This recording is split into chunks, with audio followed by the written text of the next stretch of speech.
Noong 2014 of, I think that was March, I was diagnosed with pancreatic cancer, stage 4. Kasi yung sister ko, galing sa States, derma doctor siya sa States, dermatologist. Sabi niya, naninilaw ka, pa-check up natin. I have some classmates sa Lasal, malapit lang dito sa Silang, punta tayo. So yun, and to my surprise, biglang sinabi nila na may cancer ka. There's no doubt, kahit na hindi na i-biopsy, yung bukol-bukol mo sa pancreas, it's a very big sign. So, till then, sabi ko, I cried nung sinabi umiyak na lang ako sa loob ng kotse. Sabi ko, paano yung mga anak ko? Yun muna ko sinabi. Tapos sabi ko kay Lord, kung kukunin mo na ako. Huwag mo na akong endure pa ng pain and trouble, going to hospital, paying for the bills, yung ganyan. Kunin mo na kung kukunin mo na. Tapos, lumapit yung best friend ko, sabi niya ganyan, Dindo, hindi sa baka gusto mo subukan herbal. Sino yan? Ganyan. So, punta kami. This was a time, yung itsura ko yun. Yung nasa picture. Yung nasa picture na to, ito, kalalabas ko lang dito kasi first gagraduate yung anak ko na panganay sa college. Nakapagpatapos ako on my own kasi wala si Mrs. So, excited ako. Tapos yun na nga, nung nalaman ko na may cancer ako, hindi ko masabi sa kanila. Kumbaga. Then, we went to Ongpin, tapos pinakilala sa akin si Dr. Tan. I was skeptic when I started having a checkup. Niloko ko pa yung doktor. Sabi kong ganun. Tinest ko yun sabi ko. Hindi siya marunong magtagalog. Yung anak lang marunong magtagalog. He's really Chinese. If you're gonna see him, he's about 80 years old. Pag tinignan mo, parang 65. Okay? So, alam mo na kagad siya ang living proof nung gamot nila. So, niloko ko. Paano yun? I have a new partner. Paano yung papaganon? Nagalit, nag-Chinese. Sabi nung anak, ikaw hindi ka pa gumagaling kung anong kalibugan yung pinagtatatanong mo. So doon ako seryoso to. Kasi nagalit Parang binabastos mo yung binibigay ko sa'yo. So I gave respect. Sige, subok natin. Sinubukan ko. The past 3 weeks, nagpunta ko doon. Hindi ako tumataba, pero I was stronger na. I was walking around. I was driving na. Pagpaparada sa Binondo, Ongpin Street yun Pagparada nauuna na ako doon sa best friend ko.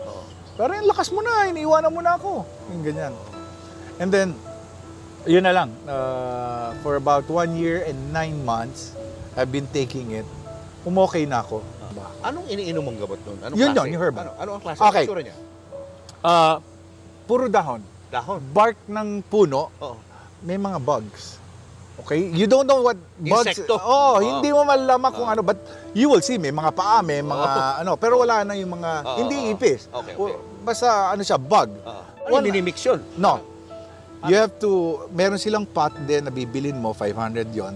Kasi pagka stainless, hindi mag-iepekto yung herbal. So gusto nila clay pot. Clay pot. Okay?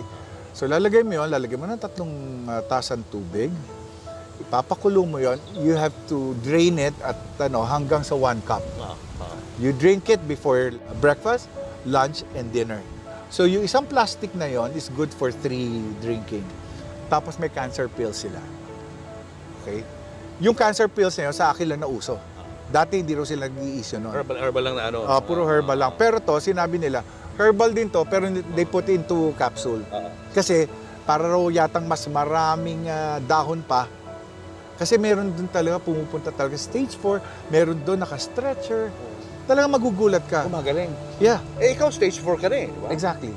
And then, nung... Did the doctor, did you consult a doctor? Yeah. May binigay na bantaning sa iyo mga doktor? No, nung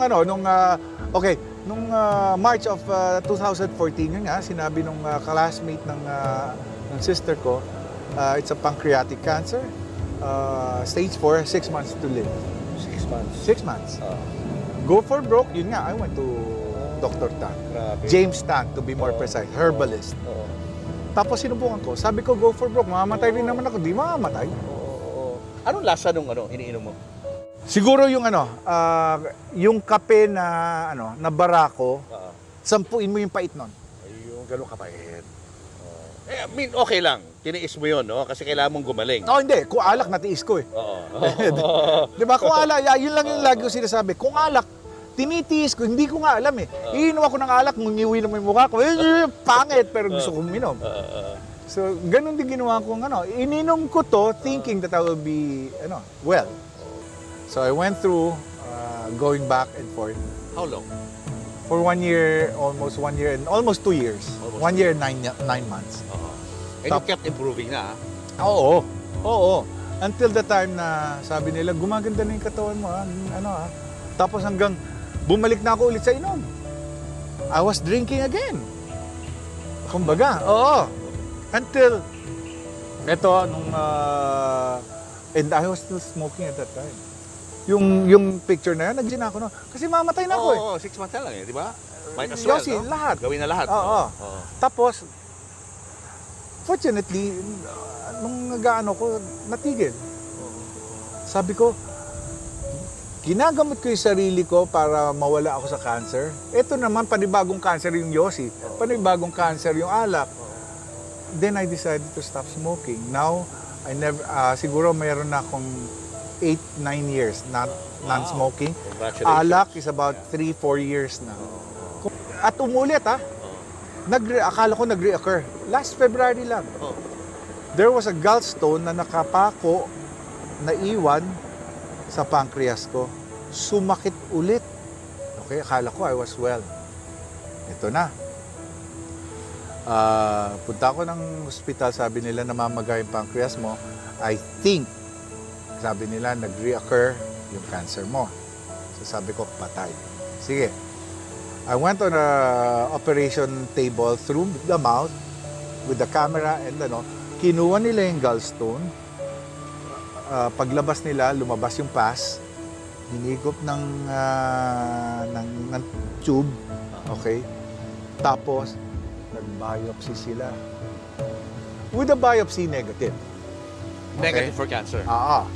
But there were 3 doctors who were insisting suspect reoccur of cancer. So I went back to Dr. Tam. Ito na naman. I'm okay again. Wala na naman.